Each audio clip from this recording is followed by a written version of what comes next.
Só testando o áudio, tudo certo? Áudio, a imagem, tudo ok? Tá bom.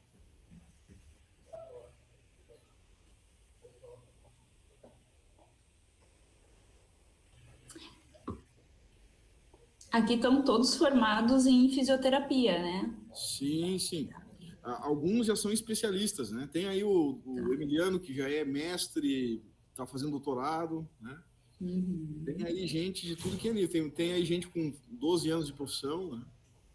Pablo, Sim. eu fiz um convite também para umas amigas, até uma topou e está aqui assistindo. Ela Muito bem-vinda. A live é aberta. Gabriel, acadêmica de farmácia, tá? muito bem. Opa, que legal. Então, assim, ó, já tá valendo aí, Alexandre? Poxa, não avisou? Ela disse que ia avisar, não avisou. Tá tudo bem?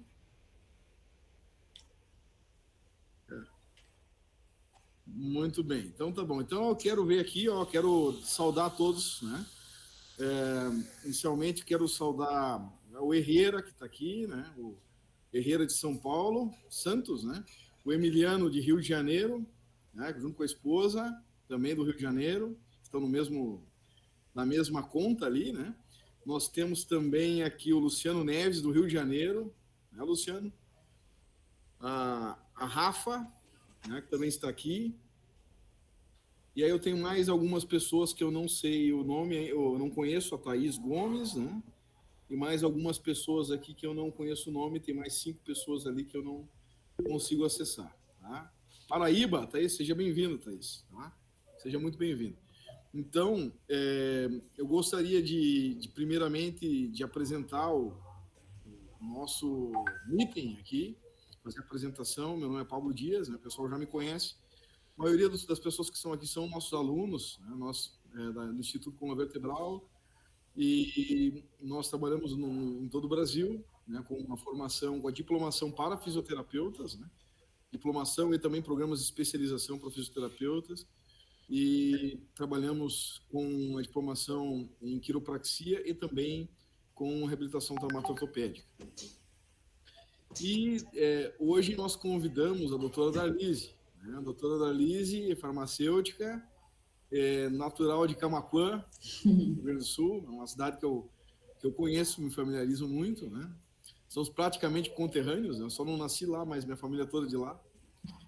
E nós, a doutora Darlise é uma amiga nossa, uma parceira nossa, trabalha muito próximo ali do Instituto Coluna Vertebral, da unidade de Novo Hamburgo, né?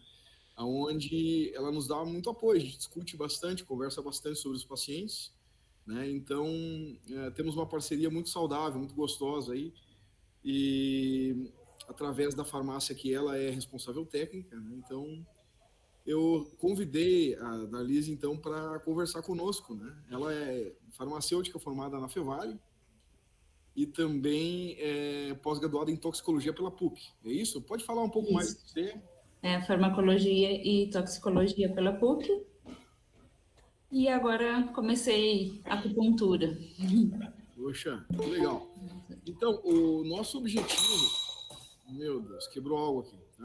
O nosso objetivo em estudar a parte de medicação, né, de nutracêuticos e também de alguns medicamentos, é em virtude da atuação, né, que nós temos relacionada à atuação do fisioterapeuta prescritor, relacionada à associação de técnicas que nós temos dentro da fisioterapia, da quiropraxia, na área musculoesquelética principalmente, aonde cada vez mais nos deparamos com a necessidade de entender um pouco mais sobre alguns medicamentos, visto que existe hoje uma resolução muito parecida com a resolução, o ato legal que existe na Inglaterra, por exemplo, onde o fisioterapeuta britânico ele pode fazer uma formação extra, né, adicional à sua graduação, e ele pode, então, prescrever alguns medicamentos, como anti-inflamatório, né, e a resolução, né,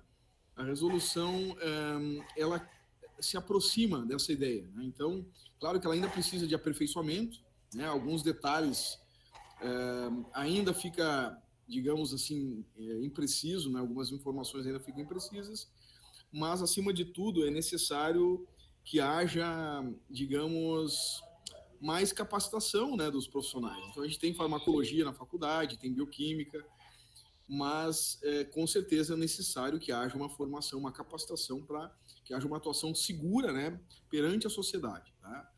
Então, eu vou passar a palavra para a doutora Darlise, que tem uma boa live e a gente vai conversando, tá bom? Boa noite, pessoal. Então, o Pablo me fez topar essa empreitada aí, né? Nunca fiz uma live, então vamos ver como vai ser. Nós trocamos muitas ideias, assim, em relação a pacientes, às vezes alguma prescrição, né? Ele disse que, a princípio, a base de farmacologia é pouca, assim, né? Não, na graduação acaba não aprofundando muito, né? No curso de fisioterapia. E então ele pediu que eu trouxesse um pouco da prática, né? Que a gente tem na drogaria ali, algumas sugestões, assim. Na verdade, assim, a coisa foi meio de última hora, então eu improvisei baseado em algumas coisas que geralmente ele me pede ali e que acho que tem um pouco a ver com o que vocês vão precisar aí para escrever no dia a dia de vocês. Vou começar a apresentação, só um minutinho.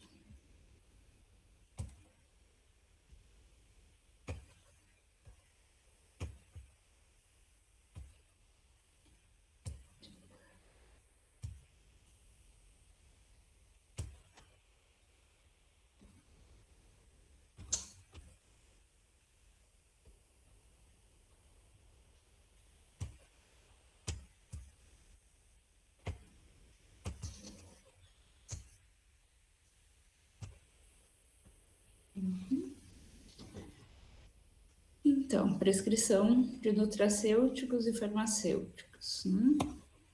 Aqui. Eu peguei aqui uma parte do acórdão 611, de 1º de abril de 2017, que normatiza, né, essa indicação de substâncias de livre prescrição pelo fisioterapeuta. E, claro, é bem extensa, inclui ali fitoterápicos, homeopatia, né? Mas eu me detive mais aqui na parte da drogaria ali, que é a minha área, né? Então, vocês podem, né, indicar substâncias, mas somente quando os produtos prescritos tiverem indicação de uso relacionados com o seu campo de atuação e embasado em trabalhos científicos ou em uso tradicional reconhecido. Na real, esse aqui até me chamou a atenção, porque trabalhos científicos, ok. Aí, ou em uso tradicional reconhecido, né? O uso tradicional reconhecido acaba ficando bem abrangente.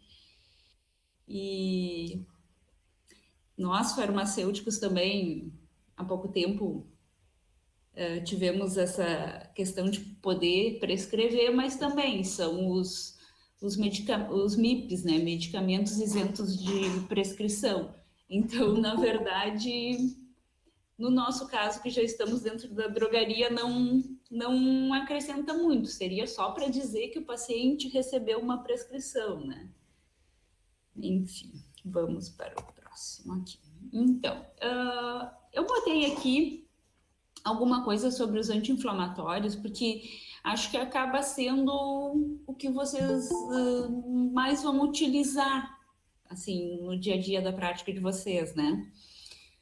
Então, a inflamação é um processo benéfico, né? E de defesa do organismo. Então, assim, a gente tem que ter um pouco de cautela também para prescrever anti-inflamatórios. Hoje em dia, Eu vejo muito na drogaria, assim, mesmo as pessoas tudo querem tomar um anti-inflamatório. Então, com uma dor, não, vou tomar um anti-inflamatório. Às vezes nem era um caso de ter um processo anti-inflamatório, um simples analgésico resolveria, né? Mas eles querem um anti-inflamatório. Porque a inflamação, ela está acusando que tem alguma coisa de errado ali naquele local, né? Então, nosso organismo acaba mobilizando células de defesa para tentar ele mesmo curar aquele dano, aquele organismo, ou seja físico, biológico, né, o dano que está agredindo. Aí, independente do tipo de lesão, né, ele vai liberar essas substâncias endógenas mediadoras da inflamação, que são as histaminas, cianinas, prostaglandinas e leucotrienos, que vão provocar vasodilatação, aumento da permeabilidade e a diapedese. Na real, dessas substâncias, o que a gente acaba mais se detendo seria as prostaglandinas, né? Então, a inflamação é caracterizada por 4 sintomas: rubor, dor, calor e edema. E algumas vezes um 5º sintoma, que seria a perda de função, dependendo do local e da extensão dessa lesão, né? Então, quando a gente vai prescrever um anti-inflamatório? Quando atingir esse 5º sintoma, que seria a perda de função, né? Machucou o joelho, não está conseguindo mexer direito, né? Ou às vezes até um outro processo, mas que a dor está tão grande que também está inabilitando a pessoa do movimento. Bom, então é a hora de entrar com uma medida farmacológica aí para auxiliar. Os anti-inflamatórios são fármacos usados para reduzir ou prevenir a reação inflamatória, né? Aí, os mais usados, né, são anti-inflamatórios AINE, que são os anti-inflamatórios não esteroidais, ou os glicocorticoides. Aí eu vou falar um pouquinho aqui para vocês deles. Então, os anti-inflamatórios não esteroidais, todos apresentam atividade inflamatória, antipirética e analgésica. Tem que ter essas 3 atividades para ser considerado um AINE, tá? O paracetamol, uma época até era incluído aqui nos AINES, mas como ele tem uma muito baixa atividade anti-inflamatória, hoje em dia, assim, já não entra mais nessa classificação. Eles reduzem a síntese das prostaglandinas, que são mediadoras da inflamação, através da ativação das enzimas ciclooxigenases, tá? Então, nós temos formação de ciclooxigenase 1 e 2, que são enzimas que aceleram a produção dessas prostaglandinas. Claro que, mesmo se a gente inativando essas enzimas, vai haver alguma formação de prostaglandina, entendeu? Porque elas não são responsáveis por essa formação, elas apenas aceleram esse processo, aumentam consideravelmente a produção das prostaglandinas, né? Então, a COX-1 é o que eles chamam de prostaglandinas do bem. Elas criam uma película no estômago para protegê-lo dos ácidos estomacais. Enquanto a COX-2 forma as prostaglandinas de inflamação, tá? E ela é chamada de enzima constitutiva, porque ela está presente no cérebro, nos rins e nos ossos. Sua síntese aumenta, por exemplo, em casos de estresse oxidativo, de lesão, de isquemia, convulsões, doenças neurodegenerativas.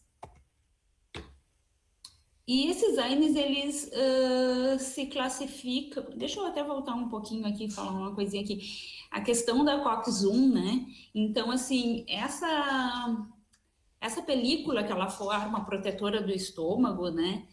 É um dos maiores efeitos colaterais aí dos anti-inflamatórios, né? Quando eles agem inativando essa enzima, dá aquele desconforto gástrico que é bem comum na maioria dos anti-inflamatórios, né? Então, tá. Esses AINES, eles se classificam em derivados do ácido salicílico, que aí o mais conhecido aí é o AS, né? É o protótipo dos AINES, né? E com o AS, ele forma um bloqueio tanto na COX-1 quanto na COX-2, um bloqueio irreversível. Então, essas COX, depois, essas enzimas, elas não vão mais poder ser aproveitadas pelo organismo, né? Elas vão ter que ser eliminadas.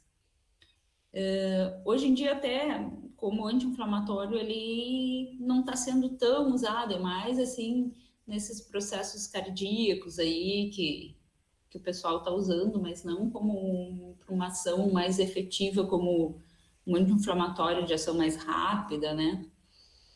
Então, temos derivados do ácido propiônico, tá? Que esses inibem a COX-1 e a 2, porém de forma reversível. Eles podem alterar a função das plaquetas e prolongar o tempo de sangramento. O AS, na verdade, também, né, tem essa função aí.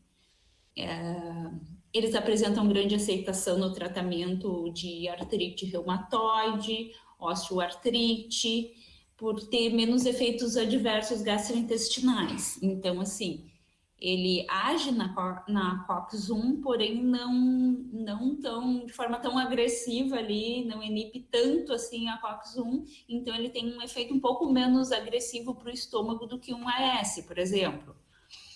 E aí os exemplos dessa classe aqui são, que acho que é um dos mais usados, ibuprofeno, cetoprofeno, fenoprofeno, naproxeno, fubiprofeno, oxaprozina. Na verdade, todos esses são anti-inflamatórios, alguns têm uma ação um pouco mais anti-inflamatória um pouco mais forte que os outros, né? Varia um pouquinho, às vezes, de reações adversas, né? Outra classe são os derivados do ácido acético, que se ligam a COX-1 e 2 de forma reversível também e costumam ser usados não costumam ser usados como antipiréticos, né, para controle de temperatura.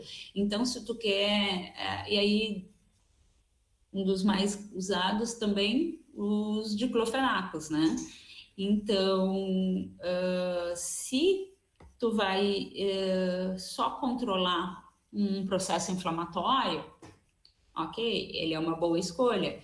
Mas se a pessoa, além do processo inflamatório, tá com febre, ele já não é a melhor escolha. E tu teria que associar ele com um antipirético para resolver esse outro sintoma, né? Derivados dos oxicans. Esses são os dos meus preferidos, na verdade, tá? Eles apresentam uma meia-vida longa, né? Que não sei se vocês devem ter visto alguma coisa em relação a isso lá na farmacologia, mas às vezes de repente nem se lembra mais também, né? Que a meia-vida seria o tempo que ele demora para atingir a metade da concentração do fármaco no nosso organismo, né? Então, assim, o que significa dizer isso? Que eles são medicamentos que muitas vezes tu vai administrar uma vez ao dia. Às vezes é difícil a aderência do paciente ao tratamento, até em função de ter que tomar 3 vezes ao dia, 4 vezes ao dia, aí eles esquecem, não tomam, aí toma o primeiro dia, no segundo já esquece um, daqui a pouco já esquece 2, daqui a pouco já, não vou mais tomar isso aqui, aí começa a doer de novo, aí vai lá e toma mais um comprimido, entendeu? Dalis, eu tenho uma dúvida. Tá, me diga uma coisa aqui, ó. Eu sou meio... Gosto dessa matéria, né? Mas me diz uma coisa, o Vioxx e a Arcoxia são derivados do Oxycan? Não, o Arcoxia, se eu não me engano, ele tá mais, ele não aparece ali, mas ele tá mais para frente, porque eles são os medicamentos controlados, né? Sim, sim. Então, se eu não me engano, ele tá na lista dos inibidores da COX-2. Específicos, né? É. Eles andaram... o Vioxx, por exemplo, ele andou matando algumas pessoas, aí um tempo andou saindo do mercado, né? Agora assim, ó, eu não me lembro, eu me lembro que teve um tempo atrás, bem antes de eu fazer farmácia, teve um tempo realmente que teve um medicamento que foi prescrito para minha avó como anti-inflamatório, e aí começou a dar muitas reações adversas, muitas pessoas, algumas realmente vieram a óbito, e aí acabou sendo recolhido. Foi o caso Mas aí eu não me lembro o nome comercial, realmente. Foi o caso do Vioxx e do Arcoxia por um tempo. Eu não sei se depois eles voltaram, né? Porque o FDA aprovou, né? Veio para o mercado brasileiro, mas pessoas que tinham algum problema com problemas cardiovasculares, né? Dava alguma associação, uma interação medicamentosa, algum tipo que acabou eles tirando do mercado porque deu óbitos mesmo, né? Sim, Mas sim. eu achei interessante, eu gostava muito do Arcoxia, eu torci uma vez o tornozelo e fraturei uma léula, né? E o Arcoxia é ótimo porque é uma vez por dia, isso é fantástico, né? Tomar um negócio uma vez por dia, não ficar olhando o horário, é bem para mim mesmo, né? Vou deixar você continuar aí. Tá, mas então da próxima vez tu pode tomar esses aqui, que também é uma vez ao dia, tá? E não vão fazer tanto mal aí quanto o Arcoxia. Até a minha Ok, mãe tá tem... registrado, hein? Mas eu falo contigo, né? Qualquer coisa eu falo contigo. Tá bom. A minha mãe até ela tem esteatose hepática, né? Então, assim, cada vez que... Aí tem problema no joelho, né? Tem uma dor lá que não passa nunca e que ela não cuida muito também. Então, cada vez que ela vai no médico, ela vem com um anti-inflamatório, né? E aí ela já me manda receitinha. Esse aqui eu posso tomar? Ainda bem que agora ela aprendeu a perguntar, pelo menos, né? Porque santo de casa não faz muito milagre, né? Mas... e aí o meloxicam é um dos que eu gosto, assim, quando ela precisa, esse é o que eu deixo ela tomar, entendeu? Porque é um dos que menos agride o fígado, assim, então para ela é um interessante. Então, assim, você acha que, por exemplo, esses derivados do Oxycan, eles são bem aplicáveis assim quanto a problemas musculoesqueléticos? Pois então, essa questão aí eu já não sei realmente te dizer tão assim cientificamente, tá? Mas na prática eu vou te dizer assim que eu vejo as pessoas que procuram eles dizerem assim, ó, que são muito bons realmente, sabe? Tem uma colega lá que ela até tá sempre com uma dor assim na musculatura do braço e ombro, e não sei o que, e aí esses dias a gente conversando e tal, e aí não me lembro o que ela queria tomar, e eu disse, não, então toma pelo menos um meloxicam, né, que... Aí ela foi lá e tomou, aí daqui a pouco eu vi esses dias ela saindo com 3 caixinhas, comprando, eu disse, meu Deus, mas o que é isso? Tu não pode ficar tomando isso feito... Tu diz para ela que é para ir na Lima e Silva 222, sala 403 e 404, que a gente resolve. Menos medicação, né? Aí ela levando 3 caixinhas, eu disse, calma aí, não pode, né? Anti-inflamatório tem que usar com parcimônia. Aí ela disse, não, mas é que isso aqui eu tô levando um pro meu filho, um para minha irmã, ela já estava levando para a família inteira. Eu pensei, meu Deus, o que eu fiz, né? Você criou um monstro, realmente. Então, tô com medo agora do que vai dar aquilo ali. Tá, seguindo aqui então. Opa, eu digitei errado ali. Derivados antranílicos, fenamatos, tá? Eles não apresentam muitas vantagens sobre outros AINES, como anti-inflamatório, e seus efeitos adversos são descritos como graves. Pode dar diarreia, inflamação de intestino, anemia hemolítica, então eles acabam não sendo tão usados assim. O que eu vejo, assim, que eles acabam sendo mais usados, por exemplo, o ácido mefenâmico é muito usado para cólica menstrual, né? Dismenorreia. Então, assim, para esse fim, ele é um bom medicamento, mas, assim, ver indicação deles para os demais fins anti-inflamatórios, assim, é muito difícil realmente, tá? E os derivados da pirazolina. Esses têm uso restrito em alguns países devido aos seus efeitos colaterais considerados graves, que aí a gente tem ali a dipirona, né? Que pode apresentar reação anafilática, com sintomas na pele, mucosa, dispneia, sintomas gastrointestinais, arritmia cardíaca. A dipirona, na verdade, maioria, né, os países aí de primeiro mundo já não é mais permitida. Nós aqui que continuamos usando dipirona e é um dos que mais vende ainda, infelizmente, assim como o analgésico, né? E realmente o efeito antipirético dela é um dos melhores, assim, febres de 40 graus aí, e geralmente ibuprofeno e paracetamol não controlam, tu tem que entrar com uma dipirona, né? Então, tem a parte ruim, mas também tem alguma coisa boa aí, né? Tem outros exemplos aqui, mas que também acabam não sendo tão, né? Aí, os derivados das sulfonamidas, que inibe preferencialmente a COX-2, tendo mínima atividade sobre a COX-1, né? Que aí temos um dos novos queridinhos aí, que é a nimesulida.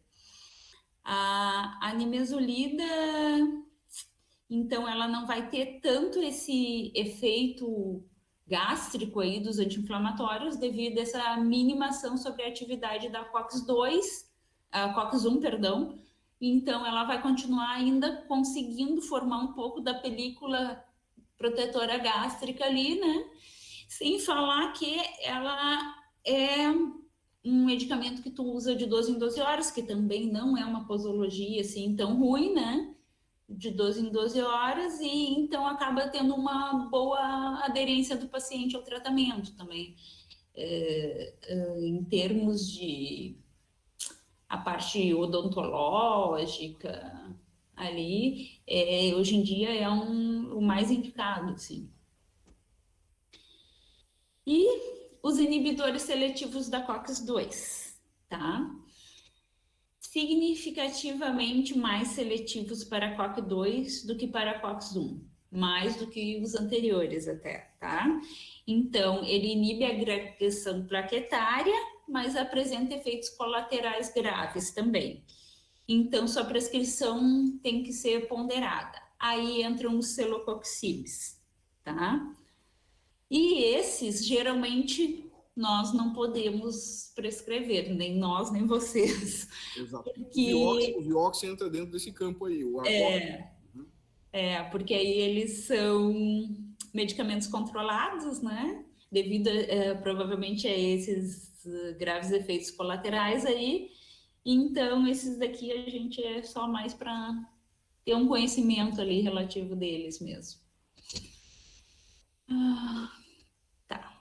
Indicações dos AINES, né? Então, febre, processos inflamatórios, com dor leve a moderada, reumatismos, artrite reumatoide, artrose, ataque agudo de gota, bursites, tendinites, lesões desportivas, cólica renal, cólica menstrual também, né? E AVC, né? Nas tromboses ali que se usa o AS ali infantil, né? Que é 100 miligramas ali diário ali para evitar essa agregação plaquetária ali e evitar a formação de trombos, né? As reações adversas aí dos AINES, né? Como eu disse, puxando aí a turma, a irritação gástrica, né? Embora alguns não tenham tão forte, ela acaba sendo a principal reação adversa dos AINES aí.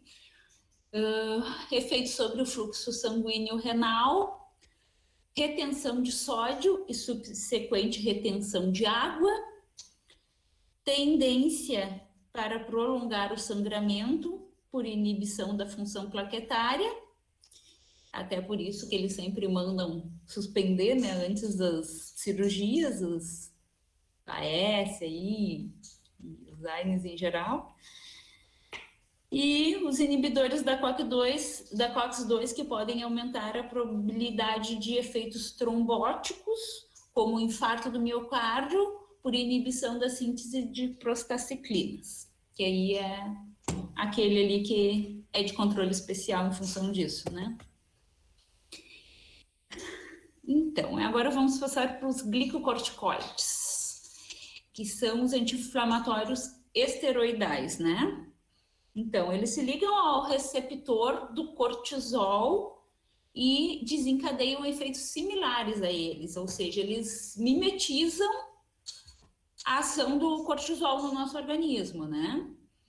Então, o cortisol é o nosso principal hormônio glicocorticoide, predominantemente no córtex humano e exerce várias funções no organismo, inclusive a ação anti-inflamatória. Seu mecanismo de ação inibe a síntese da COX-2, mas também aumenta a síntese e liberação de anexinas. Essas anexinas são proteínas celulares que inibem a fosfolipase A2, inibindo assim a liberação dos mediadores inflamatórios, ou seja, ela age, na verdade, na cascata ali inflamatória, ela age, né, na reação ali, ela age mais acima ainda antes da formação ali da COX-2 também, né?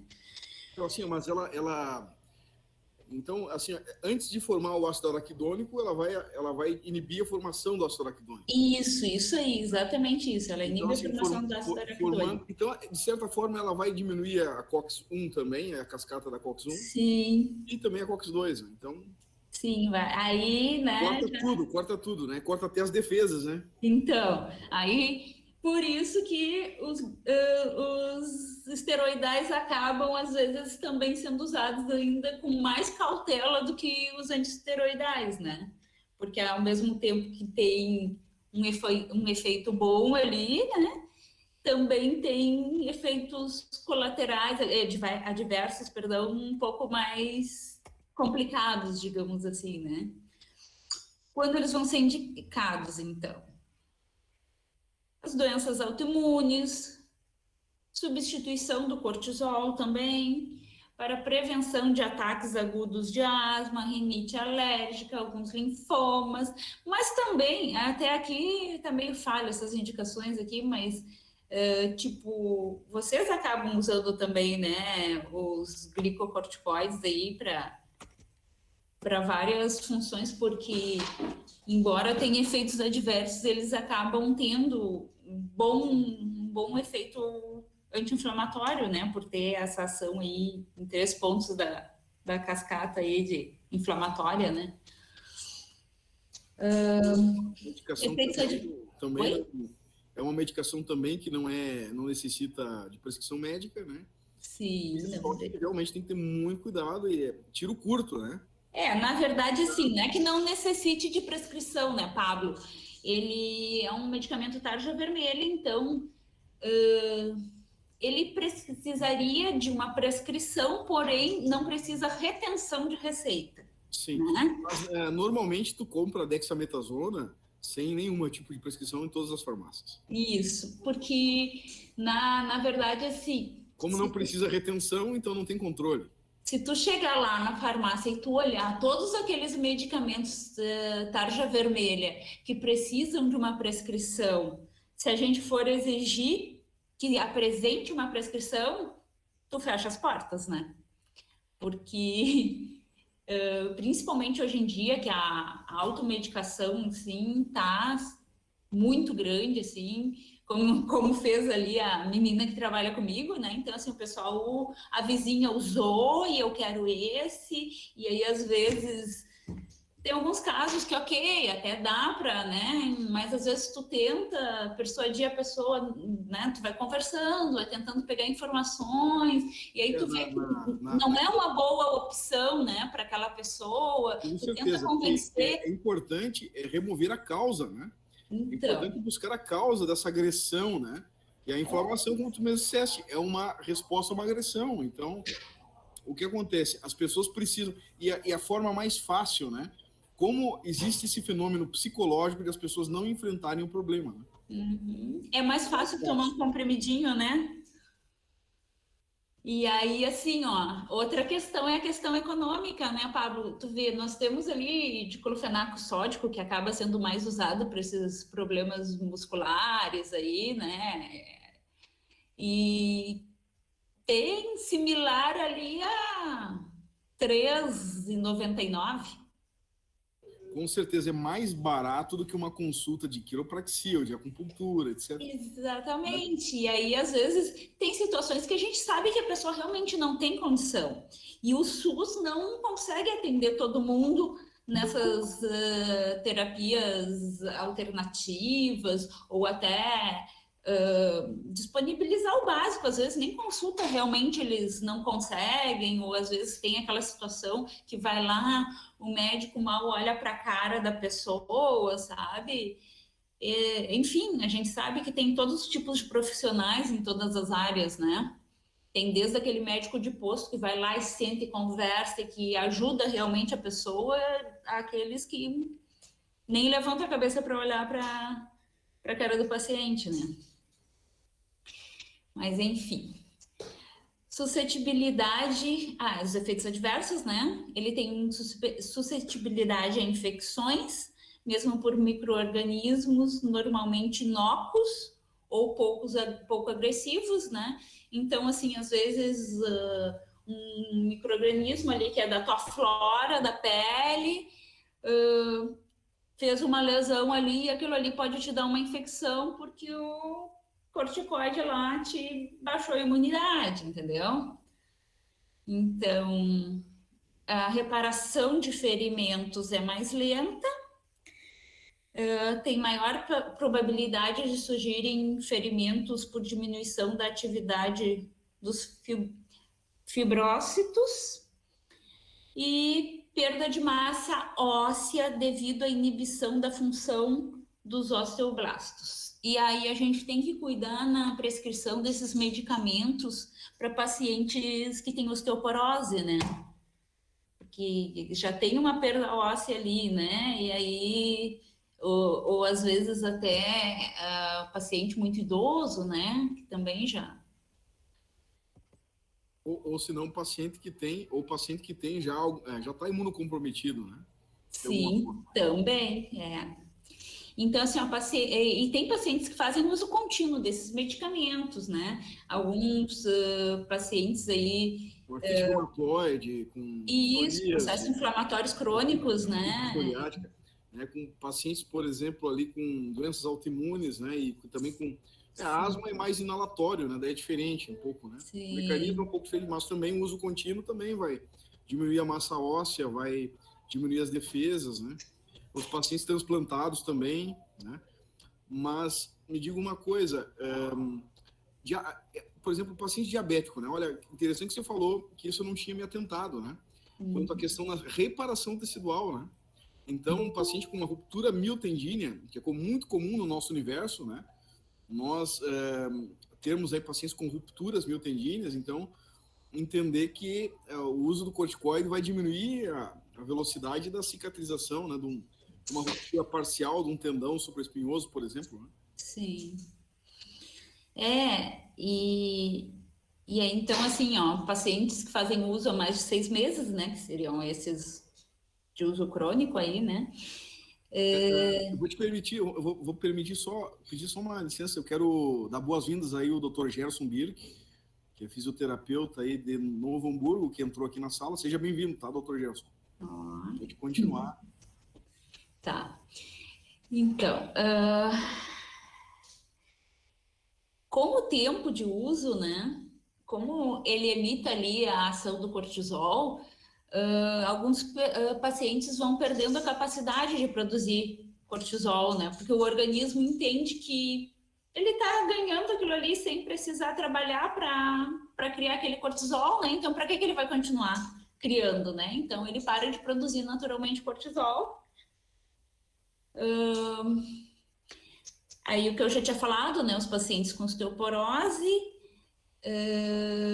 perda de massa corporal e fraqueza, também já tínhamos falado, né?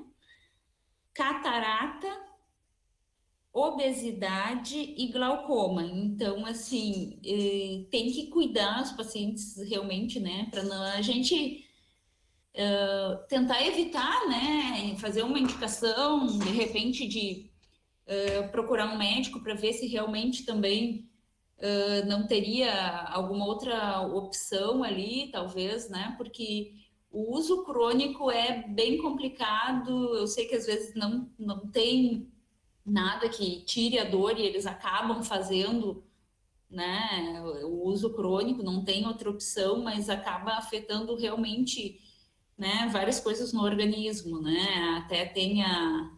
Bom, acho que vai aparecer depois, não vou falar por enquanto. Mas, enfim, tem...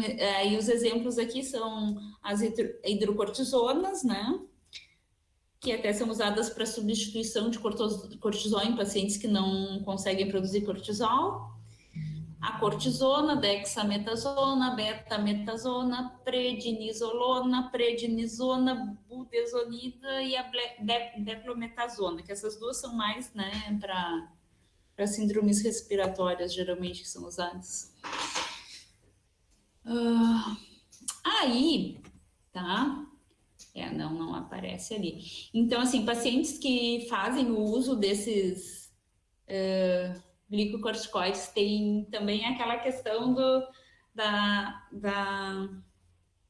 face de meia-lua, né? Que o pessoal chama, né? De lua cheia, na verdade. Que o rosto fica inchado. Faces típicas, exatamente. Que pode, né? Dar aquele... faltou a palavra agora, né? Mas um inchaço aqui, tipo uma corcunda ali também, né? Então, assim, tudo são coisas que às vezes o paciente também não quer, né, em função desses outros sintomas. Sintomas nada, né? Efeitos adversos. Aí eu botei aqui algumas coisas que o Pablo geralmente, assim, a gente discute, assim, conversa, né? Então, assim, a citoneurin, né, é bastante usada porque ela é um complexo de vitaminas B em altas concentrações, tá? A vitamina B1, que é a tiamina, a B6 piridoxina e a B12 cianocobalamina, que são responsáveis, que é responsável pelos glóbulos vermelhos e manter os neurônios saudáveis, tá? Elas são usadas no tratamento de neurites, lesões inflamatórias ou degenerativas e neuralgias. Mais para frente aqui. Ela tem apresentações em drágeas ou solução injetável, né? As drágeas, geralmente para neurites e neuralgias, são usadas um comprimido 3 vezes ao dia, tá? Mas elas também são usadas para suplementação de vitamina B. Aí, nesse caso, geralmente a indicação é um comprimido por semana. Após as refeições, tá? Essas vitaminas, elas absorvem melhor junto com o alimento.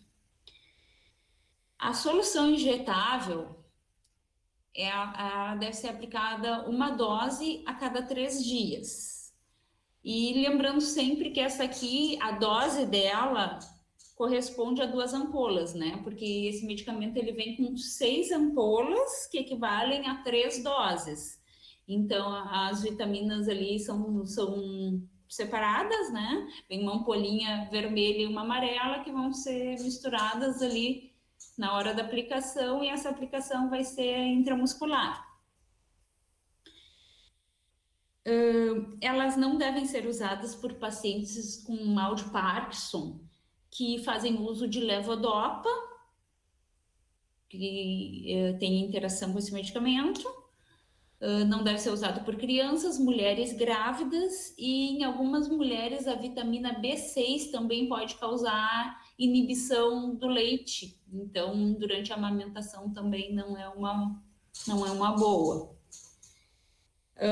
As reações adversas mais comuns são enjoo, vômito, diarreia e dor abdominal. Embora, assim, eu não veja muito, assim, pessoal relatando efeitos adversos, assim, não é tão comum, sabe?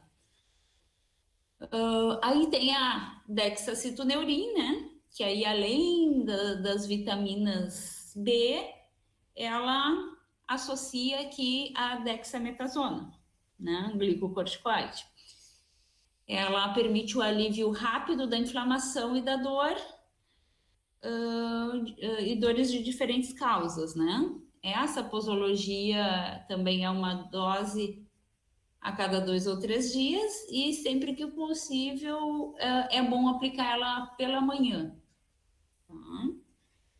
Contraindicações, né? Como todos os medicamentos, que para quem tem hipersensibilidade às fórmulas dela, né?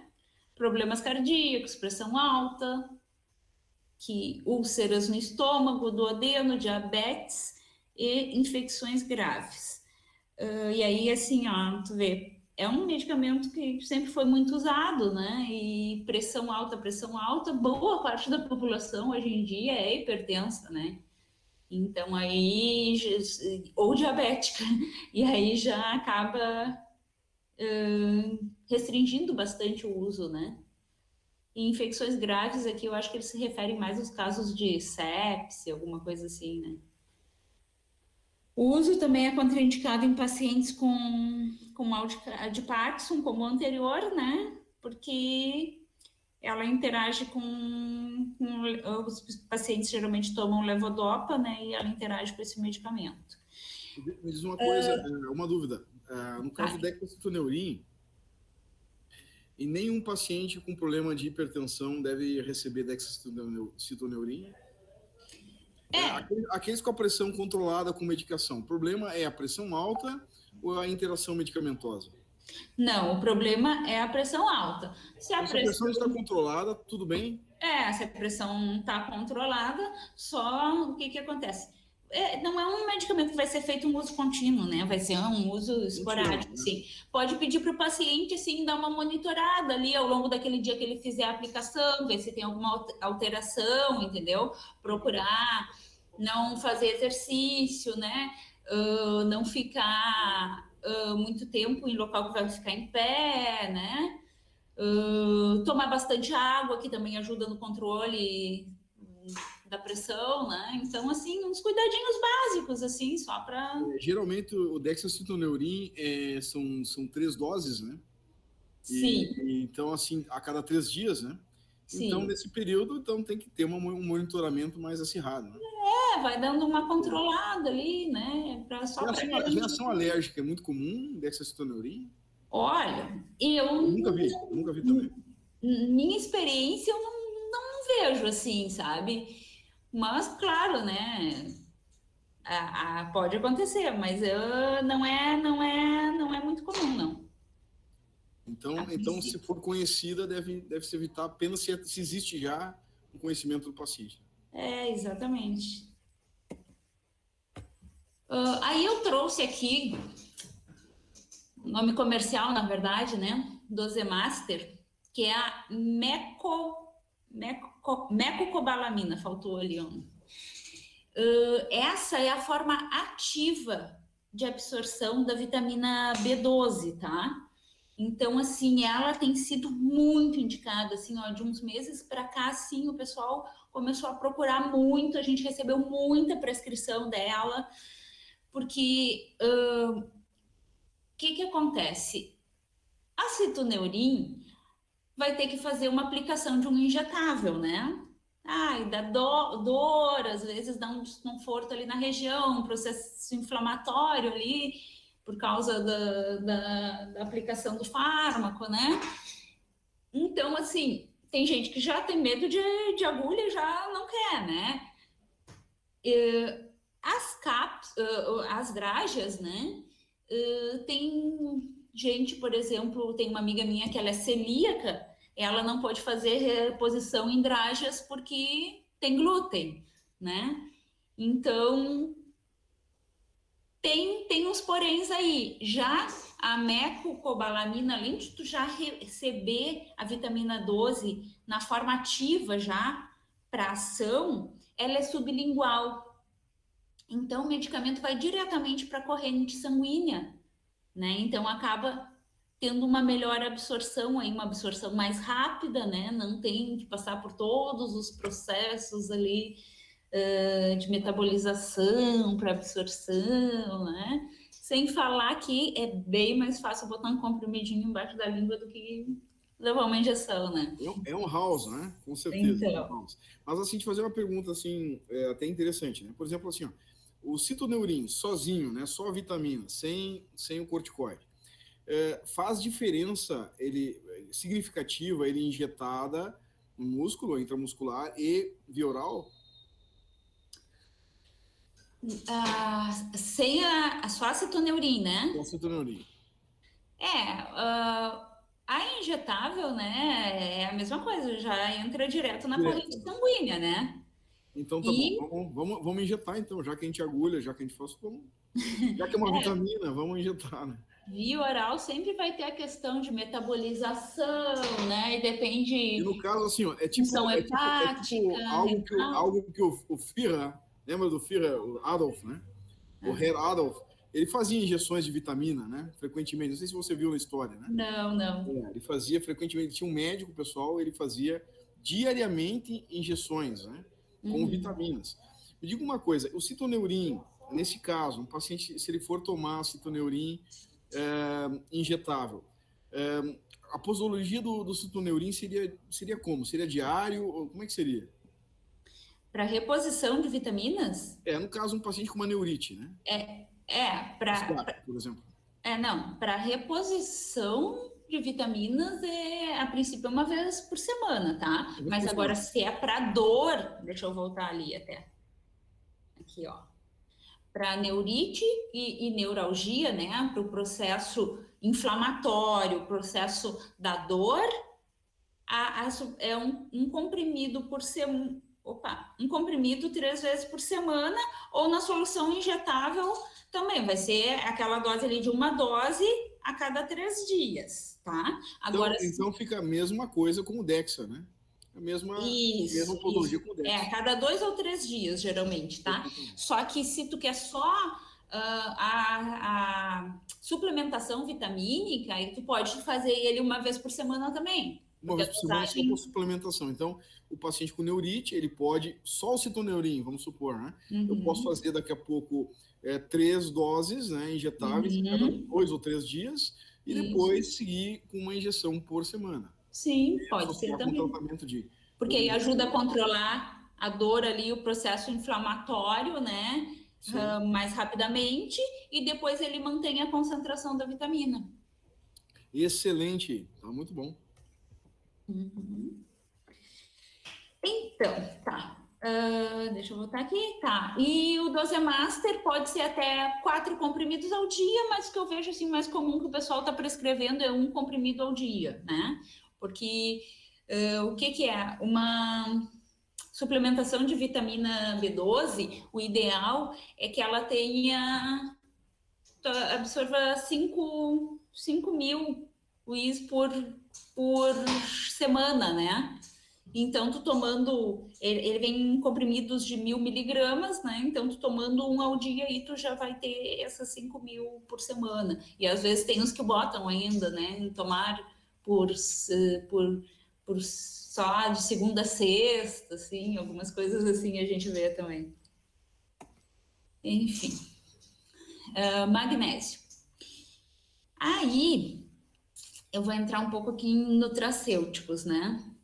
O magnésio é um mineral essencial para a nossa saúde, né? Então, ele ajuda em vários processos do nosso organismo. Ele ajuda no alívio da dor, metabolismo energético, síntese de proteínas e ácido nucleicos, crescimento e reprodução celular, formação dos ossos, funcionamento neuromuscular. Aí aqui tem vários processos nos quais ele está envolvido, né?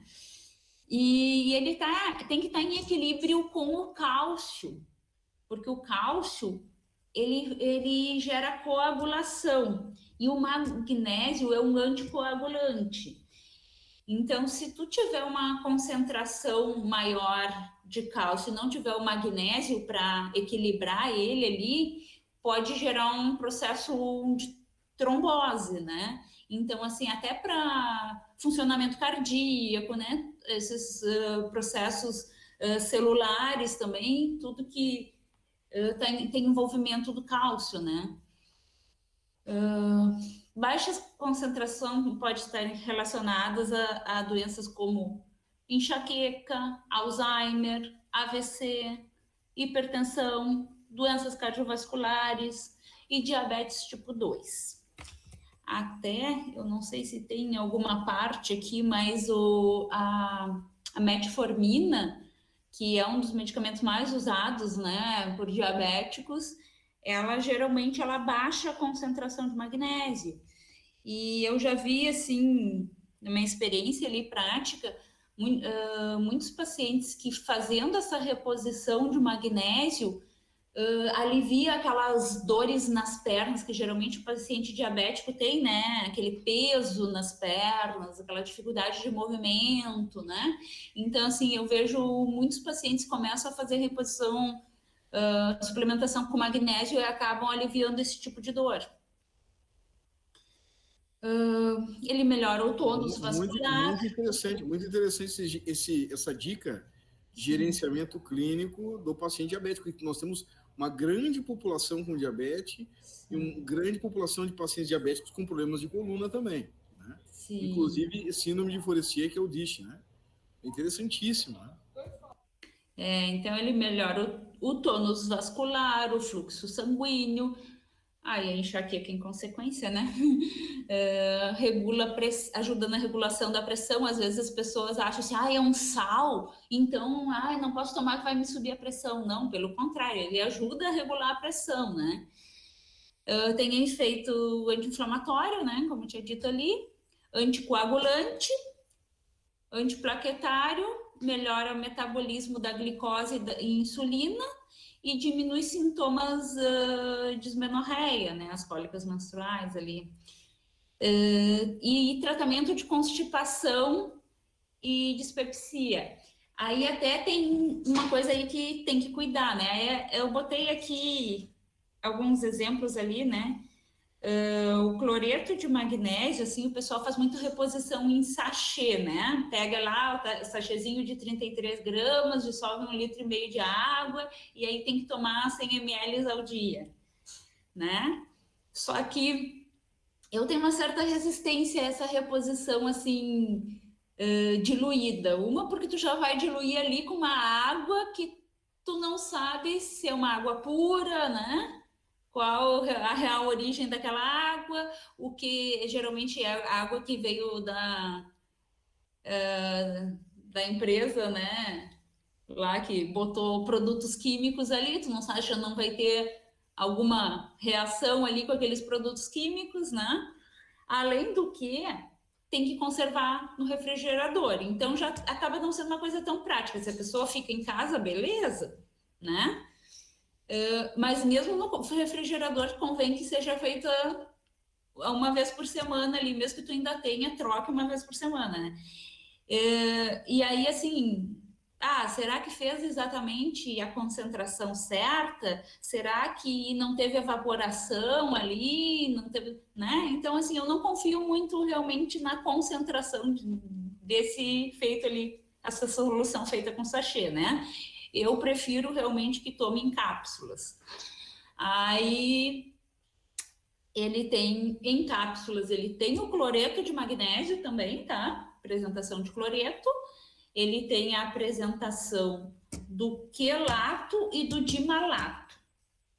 O cloreto foi o primeiro, acaba sendo o mais conhecido aí, mas e o quelato veio logo em seguida, né? E ele acaba tendo uma maior absorção do magnésio, geralmente, quando ele está na forma de quelato, né? E o dimalato, ele tem uma vantagem sobre os outros, todos eles vão ter aquelas mesmas ações ali, né? Mas o dimalato tem uma vantagem porque os outros, eles acabam estimulando ali o intestino, né? O magnésio tem esse efeito laxativo ali. Então, para pessoas que já têm um intestino regulado, pode causar um desconforto ali, porque vai acelerar o Não é o meu caso, concentração. não é o meu caso. Eu vou correr atrás do magnésio já agora. Então, aí, para alguns é interessante, para outros já não convém. Aí, para essas pessoas que já funciona bem o intestino, que não tem necessidade desse efeito aí, né? Então, o ideal seria o de malato, que ele atinge menos o intestino e vai ter menos esse efeito colateral aí. A gente ouviu alguns casos de pacientes que levaram cloreto de magnésio e disseram, não consigo tomar, não saio do banheiro quando eu tomo isso aí. Então, agora, como o de malato, já está resolvida essa situação. A posologia é de 500 miligramas a 1 grama dia, tá? Tem gente que usa até 3 comprimidos dias, e aí, então, assim, vai se observar a questão da concentração, porque tem várias marcas no mercado, né, com concentrações diferentes, às vezes tu vê o pessoal que chega lá e diz assim, mas eu encontrei lá em tal farmácia, esse aqui, ó, bem baratinho, esse de vocês está caro aí tu vai ver a concentração, né, é uma concentração baixíssima, que a pessoa vai ter que tomar 6 comprimidos dia para fechar a concentração necessária, né, então tudo isso tem que ser avaliado, porque as pessoas acham que é só tomar e deu, a maioria acaba não cuidando da concentração, né. Aí, Eu tenho mais uma dúvida, assim, sobre tá, o citoneurim de novo, né? O citoneurim, quais são as versões que você tem do citoneurim? as Hoje disponível. versões... Tu tem os 5.000, 5.000 e 1.000. Isso injetável, né? certo? E assim, ó, por que usar os 5.000 ou 1.000? Qual é quadros mais graves ou reposição? Qual é a dica? Pois é, que na verdade, pois é. Agora tu me pegou. Essa eu vou ficar te devendo, porque a gente acaba quase não vendo assim muito a indicação da de 1.000, né? Mas talvez. Porque assim, um professor que você conhece, né, que é o Carlos Vasquez, né, você conhece, né? Um grande amigo meu da farmácia, né? Ele deu estereoquímica para você? Não, Olha, não que bom, conheço. porque ele rodava bastante gente lá. O cara era bastante rigoroso, né, na farmácia. Ele sempre dizia isso, né? Fui monitor dele, né? E ele dizia assim, olha, entre, né? É uma coisa bem conhecida, uma frase bem conhecida, né? O veneno, né? Entre o veneno e o remédio, né? É só questão da dosagem. E quando você fala em 1.000 e 5.000, né? Me deixa bastante em dúvida, né? A gente sempre orienta os 5.000, né? Mas eu tenho essa dúvida, né? Fica por aí. Né? Vou ir atrás disso aí para trazer essa informação, depois tu repassa para o pessoal aí. Não, com certeza. Essa eu fiquei devendo. Mas realmente, uma das primeiras coisas que a gente aprende na faculdade de farmácia é essa, né? Que o veneno tá na dose. Se tu tomar demais, até um chá de camomila pode matar, né? Enfim. Tá. Aí vou entrar aqui no colágeno tipo 2, que esse é o meu queridinho, porque eu tomo e é muito bom. Esse eu sempre indico. É uma proteína. Carte livre, né? Carte livre. Então, né? Não vou fazer propaganda, mas é uma proteína que fornece a estrutura das. Opa, perdão, que fortalece a estrutura das cartilagens e permite os movimentos articulares, protegendo os ossos e evitando o desgaste entre eles, né? Função da cartilagem, na verdade. Ele ajuda no tratamento de artrose, alivia as dores articulares, além de atuar no fortalecimento das articulações. Então, é uma proteína não hidrolisada de colágeno tipo 2. A dosagem indicada dele é de 40 miligramas dia. O comprimido já vem nessa dosagem, né? Então seria um comprimido ao dia. E atua no sistema de defesa, protegendo o nosso corpo da degeneração natural presente nas cartilagens e articulações. Minha experiência, assim, o que eu vejo? Quando eu tomo ele, né, porque casa de ferreiro, espeto de pau, eu me esqueço de tomar, né? Então, quando eu tomo direitinho, assim, maravilha, não sinto nada. Eu que nem hoje um cliente disse assim, não, isso aí não é bom, eu tomei e não sentia nada, mas quem garante que agora quando parar de tomar não vai sentir, né? É o que me acontece com o colágeno.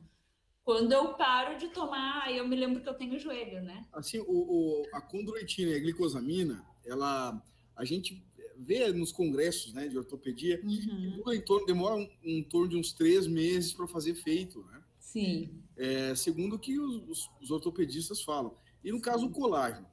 É que depende, tudo depende muito de cada organismo, né? Claro. Mas, em média, assim, eu vou te dizer assim, a dor, eu sinto alívio já ali com 3, 5 dias, geralmente, tomando, já me alivia a dor, sabe?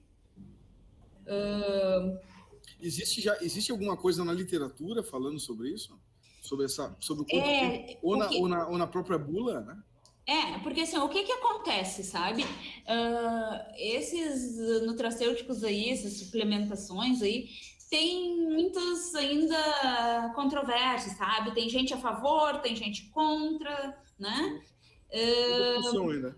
Bula eles não têm, né? Porque são nutracêuticos ali, não tem bula. Mas, assim, o que eu vou te dizer? O que indicam geralmente é que se tome pelo menos de 3 meses a 1 ano para ter um efeito considerável. Considerável. Né? Eu até já vi... Eu sempre digo para os nossos pacientes que é o seguinte, olha, você vai tomar para o resto da vida. Né? Porque, na realidade, se tu tem artrose máxima nessa vértebra, a outra já está encaminhada pela metade. Então, você vai tomar isso aqui, você pega a promoção ali da farmácia porque que vale a pena. E eu vejo um bom resultado com os pacientes, né? Sim. Agora, a associação, né, do cartilívio, do C2, junto com a condroitina e glicosamina, seria ideal, né? Que preconiza. Mas é muito caro, né? Realmente está com custo, né? De associar os dois, né? Tem uns peptídeos bioativos de colágeno lá também, que o pessoal disse que ajuda na formação, da suplementação para o organismo formar colágeno, né? Mas esses realmente ainda não vi muita coisa sobre eles, aí eu nem quis trazer aqui, porque, né, não tenho bem certeza ainda do que seria, se são efetivos. E a questão do colágeno, eu já vi até um ortopedista relatando ali que ele teria um efeito 2,5 vezes assim, melhor do que a glucosamina condroitina. Eu estou preferindo, né, o C2, porque também pelo custo, né? Sim, eu vou te dizer assim, eu sou muito assim de fazer indicação, eu gosto de indicar o que eu já tomei, eu sei que é bom, que eu gostei, foi bom para mim, né? E eu fico muito feliz quando os clientes voltam e dizem assim, foi muito boa aquela indicação. E fico triste quando dizem, para mim não funcionou, né? Sim. Mas, enfim, a glucosamina condroitina, para mim, já não teve um resultado muito bom. Já o colágeno, eu sinto a diferença, né? Então, se eu tiver de escolher, né? Até porque o colágeno eu posso indicar e o outro não. Então, teoricamente, né? Não... o glucosamina condroitina tarjado, né? Então, prefiro esse aqui também. E aí, eu trouxe aqui, junto o triptofano, porque esses tempos eu estava conversando ali com o Pablo sobre uma paciente que eles tinham aqui, e aí a gente acabou, por consenso, optando para associar ela junto com colágeno no triptofano. O triptofano, ele é um aminoácido essencial, né? e ele é precursor da serotonina e da melatonina. Porém, se tiver com uma inflamação e tal, ele pode até desviar e acabar não formando a serotonina, né? Aí o paciente vai formar essa NMDA aí que acaba irritando o cérebro, ele não vai ter a formação de serotonina e acaba ficando muitas vezes depressivo, né? Eu acho interessante, assim, porque a melatonina, por exemplo, né? Ela ajuda ali na questão de manter o sono. Paciente que tem dor, ele não dorme direito, ele não consegue ser feliz, ele não consegue ter uma qualidade de vida, né? Então, assim, ele acaba dando uma suplementação nesses dois quesitos aí, né? A melatonina para ajudar com o sono e a serotonina para ajudar a ter ali um melhor humor ao longo do dia, né? Dizem que ajuda até a controlar a vontade de comer doce ali, né? Mas enfim, essa não é o nosso objetivo aqui. Então, assim, às vezes não adianta só fornecer para o paciente um anti-inflamatório, né? Alguma coisa ali que vai melhorar a inflamação, né?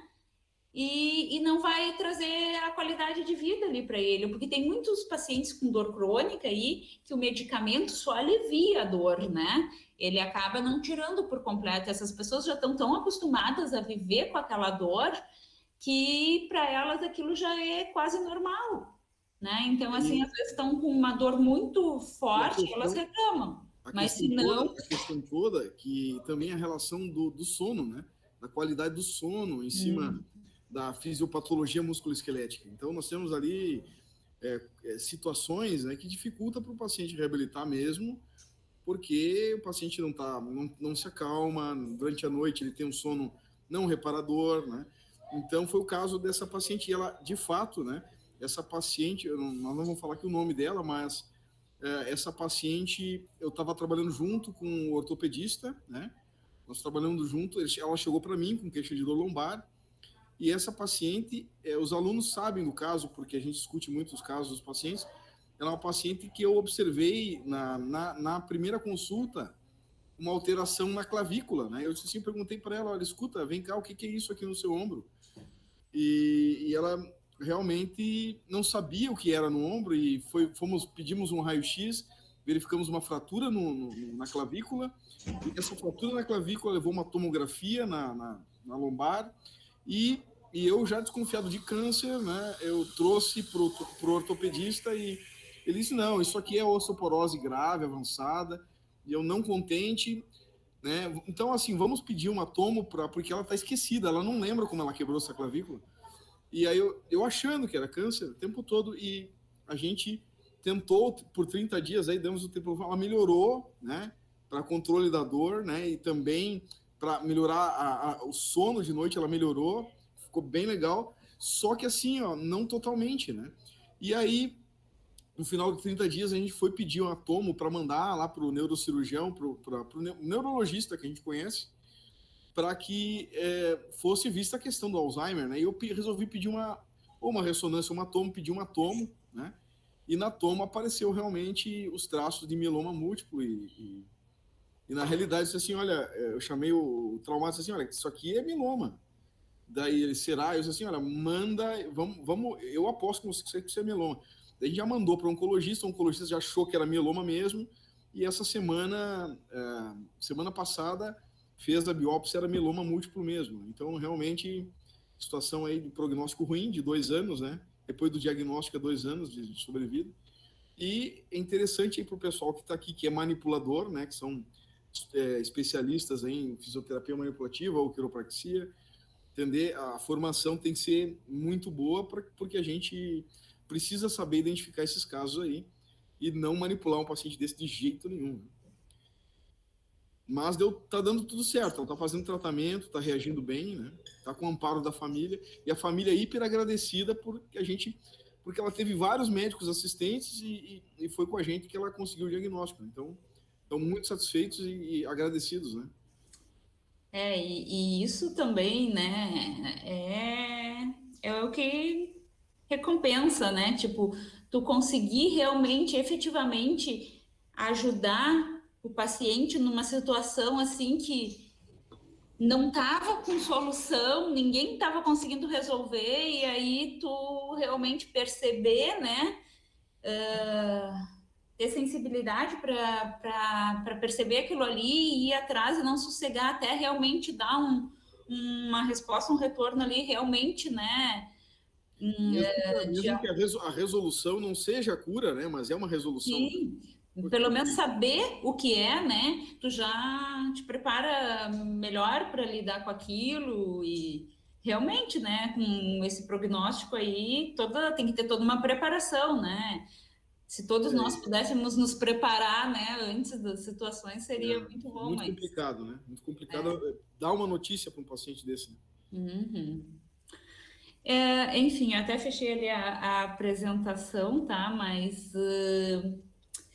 tinha mais algumas coisas ali até que eu queria ter trazido, mas como assim foi tudo meio que de última hora, eu tô numas correrias aí. Mas você viu, eu sei do teu problema de saúde com a família e tudo, né? Sim. Mas assim, você viu como você se deu muito bem, né? Eu insisti para que ela viesse, né? Quero dizer para os colegas aí. Eu disse, não, você vai lá, você vai, né? Nem que a gente faça o slide com você, mas não precisou, ela fez, já foi bem. E eu digo assim, gostei muito E é exatamente isso que a gente precisa, né? Que é uma conversa, né?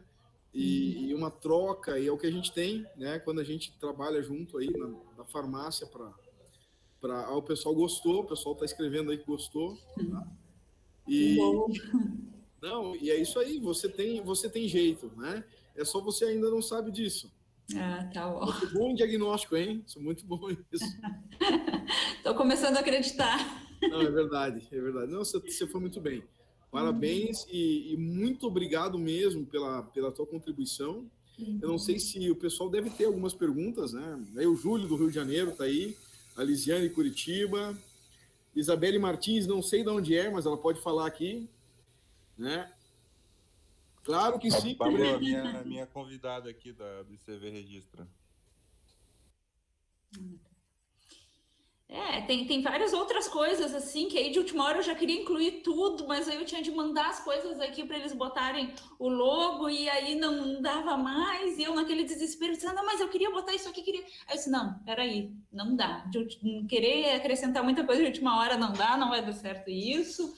Mas enfim, assim, uma que eu acabei não citando ali, mas é uma coisa assim bem legal, né? Que muitos pacientes acabam fazendo também suplementação, né, o mais conhecido de todos, o ômega 3, né, também ajuda nos processos inflamatórios, também tem que cuidar a questão ali dos ativos, né, porque o ideal é que tenha o EPA ali de 750 miligramas, um DH de 1000 miligramas, né, mas ele ajuda nesses processos de articulação, assim, a gente, sem falar em todos os outros processos do organismo, né, mas relacionados à área de vocês, a questão articulação, eu acho que é algo bem interessante aí do ômega 3.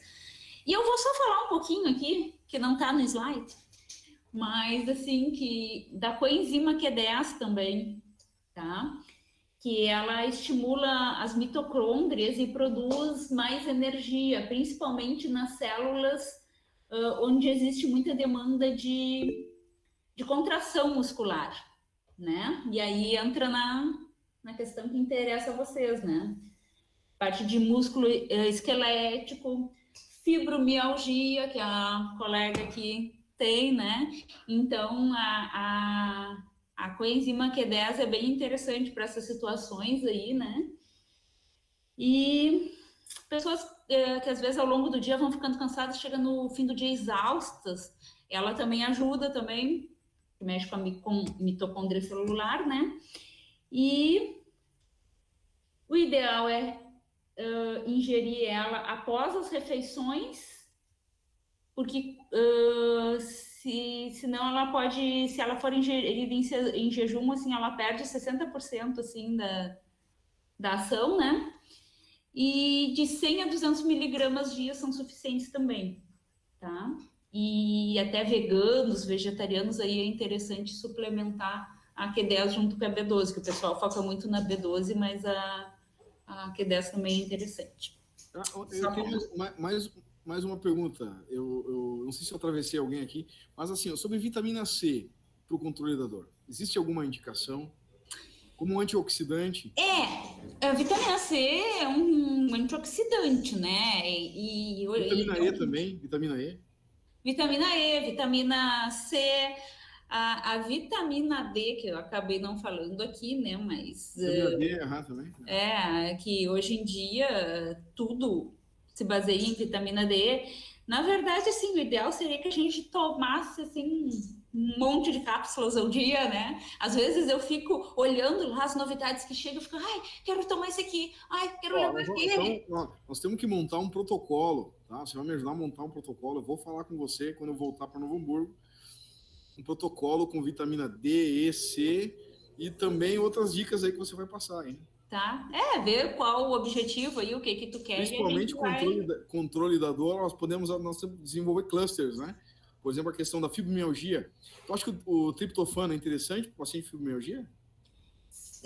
Sim, mas acho que ele é interessante pelo quê? O paciente que vive com dor não tem aquelas nossas... Alexia, tá aí, Alexia? Não tem as nossas necessidades. As nossas necessidades. Mostra ela aí, aponta para ela a câmera aí, vamos ver se ela aparece. Ela não está aqui, ela está na outra salinha. Na outra sala, né? Mas assim, como dizia o meu professor, está aqui, ó. Nosso... Triptofano, hein? O meu professor da pós lá, que era meu orientador, que era psiquiatra, ele sempre dizia, né, que a gente precisa das nossas necessidades básicas do nosso cérebro reptiliano ali, né? Então tem que dormir bem, tem que se alimentar bem, tem que se manter aquecido. E a pessoa com dor não consegue, porque não dorme bem, não tem vontade de comer, como ela estava me relatando agora aqui. Então,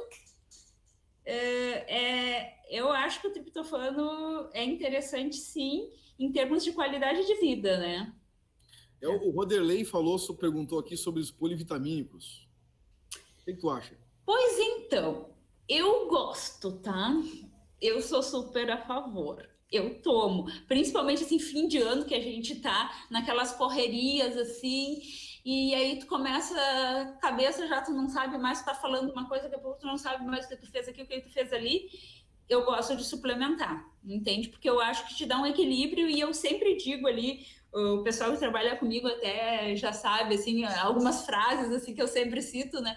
Eu sempre digo assim, às vezes, com uma suplementação, tu acaba evitando que o paciente venha a ter que tomar um medicamento controlado, entendeu? Porque às vezes é só falta de uma vitamina, de um mineral ali, que tu fazendo aquela reposição, entra em homeostase, já não precisa mais chegar ao ponto de... Porque se tu não faz, vai piorando, e chega um ponto que só com medicamento controlado, né? Então, eu sou super a favor das vitaminas. Mas tem médicos que não concordam, que acham que... Os ortomoleculares, por exemplo, que acham que tem que verificar cada vitamina para ir, então, fazer a reposição. Mas a gente sabe que isso não é a realidade da maioria da população, né? E então, assim, para a maioria da população, eu sou a favor da vitamina, sim. Claro que tem que ter cautela, porque mesmo as vitaminas, algumas situações, tem alguns casos que as pessoas não podem usar. A questão do magnésio ali, ele é complicado, por exemplo, para pessoas que têm problemas renais. Não é indicado já em pessoas que têm problemas renais, né? Então, assim, tudo tu tem que ver, analisar cada paciente, entendeu? Não pode simplesmente sair dizendo para todo mundo. Tem que estudar realmente muito bem, né? O caso, né? Sim. E entender contraindicações, né? Não é só um protocolo, né? Sim, e a gente não sabe tudo, não sabe. Eu já tô com 10 anos aí de experiência, mas a gente não sabe tudo. E, tipo, eu não me atenho a decorar posologia, a decorar todos os efeitos adversos. Não é isso que realmente importa ali, entendeu? Porque isso, a hora que tu precisar, tu dá um Google ali e tu puxa a bula do medicamento, entendeu? Essas coisas são as coisas mais fáceis. Então, assim, eu acho que é mais importante a gente se atentar a ouvir o paciente, a necessidade daquela pessoa, e realmente saber extrair de cada paciente, né, as informações, porque tem coisas às vezes que eles não falam, né? Então tu tem que ir aos poucos, rodeando ali para te chegar a alguma conclusão se tu pode realmente fazer aquela indicação ou não, entendeu? Com certeza.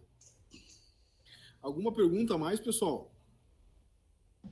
Eu queria tirar uma dúvida. Em relação, até entrando já no que o Pablo falou ali dos clusters com o trator que poderiam montar, eu queria que você falasse sobre o efeito da canela de velho e garra do diabo, se são efetivos nessa ação anti-inflamatória também, a nível muscular. Então, a garra do diabo é um dos que eu estava botando aqui, porque né, é um que é bastante indicado realmente, assim, e eu já vi estudos, vou te dizer bem sinceramente, assim, eu não li sobre ele, tá? Mas eu já vi relatos de pacientes que tomaram que disseram que realmente tiveram alívio de dor, tá? Tiveram um alívio ali daqueles processos inflamatórios. Então, assim, claro, né? Sempre tem aquele paciente que reage bem a determinada medicação, outro não, mas enfim, em geral, o que eu ouço assim na prática ali em relação à garra do diabo são bons resultados, assim, sabe? A canela de velho, a gente tem tido muita procura nos últimos tempos, em função de propaganda, que acho que dá numa rádio, a gente nem tinha até pouco tempo atrás, agora que a gente está trabalhando com ele ali. Mas eu te confesso ali que eu não cheguei a parar para olhar realmente quais os ativos dele. Eu percebi assim que ele estava embaixo ali da onde eu fico conferindo as receitas e então assim ele tem um cheiro bem forte ali, que acredito que ele tenha cânfora, mentol, né? Então, aquelas substâncias assim que ativam ali a circulação e tal, de repente vai dar um alívio realmente, né? Como um salicilato, ou uma cânfora, né? Vão dar um alívio, mas a efetividade realmente eu não sei te dizer exatamente, tá? Beleza, obrigado. E tem pessoas que seguem usando, então, para aquelas pessoas, provavelmente teve um bom resultado, né? Eu gosto muito da arnica, desses de passar, né? Esses naturais. Eu gosto muito da arnica. A arnica geralmente tem um bom efeito anti-inflamatório. Não sei se tem alguém mais alguma dúvida? Eu posso emendar outra. Vai lá, toca a ficha que eu também tenho mais uma. Também a questão, eu queria que você falasse ou comentasse da tua experiência aí, sobre o ciclobenzaprina de uso tópico para relaxamento muscular. Você acha que é viável? Tem bons efeitos ou não? Olha, não vejo muito pessoal usar, tá? Na drogaria que eu trabalho, não vejo muito o pessoal usar. Aliás, a ciclobenzaprina, infelizmente, ela acaba sendo usada hoje em dia muito mais para dormir, né? Por causa do efeito adverso dela, do que realmente para o efeito de relaxante muscular. Mas de uso tópico ali, para a gente não costuma sair. Beleza, obrigado. Tá. Fale, Pablo. Eu gostei.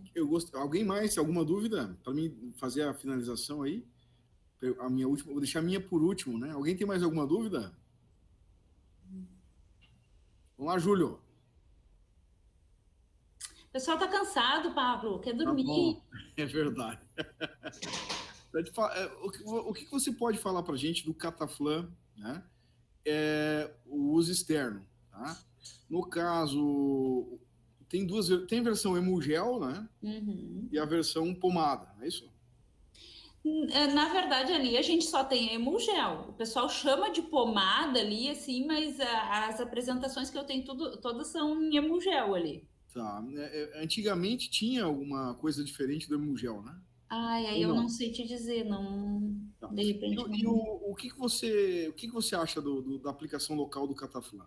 A questão de pomada ali, assim, É. o que eu vejo muito em relação dos pacientes, que o pessoal acha que tudo que vem em bisnaga é pomada.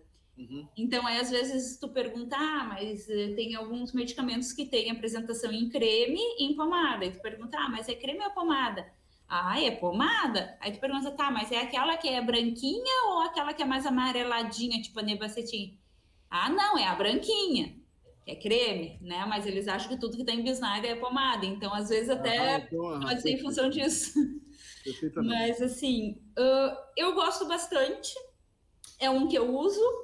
Mas o que que acontece? Ele vai ter uma ação local, né? E não é assim, se tu tá com uma dor assim, na musculatura mais profunda, já não vai atingir, né? É mais superficial a coisa ali, realmente, né? Então vai dar uma aliviada ali. Então, se é uma coisa mais leve, beleza, funciona bem. Mas agora, se é uma coisa um pouco mais profunda ali na musculatura, uma contratura maior, aí já não tem tanto efeito, não. Certinho. Bom, pessoal, mais alguma dúvida? Alguém tem mais alguma dúvida aí? Bom, pessoal, eu quero então agradecer a Darlise, né, e por ter separado esse tempo, né, ainda mais que tem lá seus problemas, né, de saúde na família, aí se esforçou diante de alguns intempéries aí, está aqui com a gente, né? E quero agradecer muito a tua presença e também muito obrigado pela troca que a gente tem aí durante a semana, que a gente sempre conversa, né? E eu quero dizer assim que quero você cada vez mais perto da gente aí, que a gente possa continuar fazendo essa troca, né? Porque é muito interessante. Sim. Né? Vamos formar uma equipe multiprofissional aí, né? Isso que é o interessante da área da saúde, né? Quanto mais a gente puder fazer essa troca aí, a gente ganha em conhecimento, os pacientes ganham com essa troca também, isso que é legal. Exato. E assim, interessante que é uma farmacêutica que estuda acupuntura, né? Então que ela meio que tá fugindo um pé fora da medicação, né? O que acontece? Às vezes tu chega a um ponto que tu começa a te questionar, sabe? Porque tudo tem um efeito adverso, e aí tu ajuda um pouco ali, um pouco aqui, estraga um pouco ali, né? Então vamos tentar também terapias alternativas, né? Tô tentando aí. Você sabe que até a acupuntura tem seus efeitos adversos, sabia? Sim, pois é, né? Mas não você tanto. vai ver assim, ó, você sabe que eu já tive 3 convulsões com a acupuntura em 20 anos de prática clínica, né? Então, mas 3 para 20 tá no lucro aí. Não, tá no lucro, mas assim, existe, né? Sim. Situações aí, e a própria, às vezes, a fobia do paciente, a dor, tudo, não há o que não haja, né? Então, na realidade, quando a gente interfere na saúde das pessoas, a gente tem uma grande responsabilidade, né? De qualquer forma, né? Mas, com certeza, né? Achei muito legal a tua postura, né? Até de estudar a acupuntura. Muito legal mesmo. Mas é que a farmácia não é só os alopáticos, né? Claro, dentro da drogaria a gente lida mais com os alopáticos, mas dentro da farmácia tem os fitoterápicos também, né? Que seriam mais naturais, então tem... Isso é uma outra live, né? Então, quem sabe? O pessoal lá da farmácia disse que Cruzes, vai para lá, vai falar. Eles dizem que eu falo demais. Aí eu tava com medo, disse, não sei, não vou saber o que falar. Eles disseram, que nada, tu vai para lá, tu vai falar a noite inteira se deixarem. Isso aí, a Isabelle Martins, que é estudante de farmácia de Registro, São Paulo. Obrigado aí, tá, Isabelle? Tá? Ela deixou uma mensagem aqui pra gente. Tá? Gostou muito da tua aula, ela disse. Ai, que bom, que bom. Porque assim, ó, eu sempre digo, na prática a teoria é outra, né? Porque uma coisa é o que a gente vê na faculdade, outra coisa é quando tu vai para a prática. O que a Com gente certeza. faz na drogaria não tem nada a ver com o que a gente vê na graduação, né? Com Então, tipo certeza. assim, tu chega na graduação, tu pega aquele vendedor que tem anos de experiência, ele sabe muito mais que tu, porque ali o pessoal quer saber qual o genérico de tal, qual referência de tal, quantas vezes ao dia tem que tomar. E tu não vê nada disso na graduação, né? A Lohane também, estudante de farmácia, estava aqui na live, tá? Também adorou a live aqui. Então, é muito importante você ter esse feedback, né? Então, acadêmicos da tua área estiveram aqui na live e gostaram bastante. Então, muito legal. Eu vou dizer assim, ó, tanto para a Lohane quanto a Isabelle, a questão assim da simplicidade, né, de trocar. É isso aí, Gabriel Morren. Essa questão da simplicidade da conversa, né, no mesmo nível, né, sem aquela coisa de pedestal. Isso aqui é top, né? E isso eu acho legal. A troca de conhecimento, é isso que é legal. E quando a gente trabalha em drogaria, isso é muito importante, né? Porque tu tá lidando ali com todos os tipos de pessoas e na maioria das vezes são pessoas que não têm o conhecimento técnico. Às vezes chega um ou outro lá querendo falar complicado e tal, né? Te questionando coisas, às vezes assim que tu nunca viu, né? Mas o legal que eu acho é isso, sabe? Tu falar com uma linguagem que o paciente consiga te entender, né? Atingir todas as pessoas. Mas, enfim, muito obrigada também, então, pela oportunidade, pela confiança. Aí, Poxa vida. Né? Não, assim, você acabou de ganhar uma sessão de quiropraxia, hein? Depois Oba! Gostei. Com certeza, tá? É só marcar. Tá bom, então. Muito obrigada a todos. Desculpa aí alguma falha. Pelo amor de Deus. Poxa vida.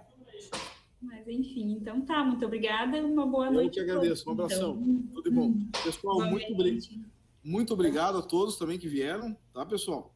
Então, os colegas aí que são de fora também, se quiserem mais informações sobre os programas de ensino, entre em contato com a Alexandra, tá? Um abraço. Tchau.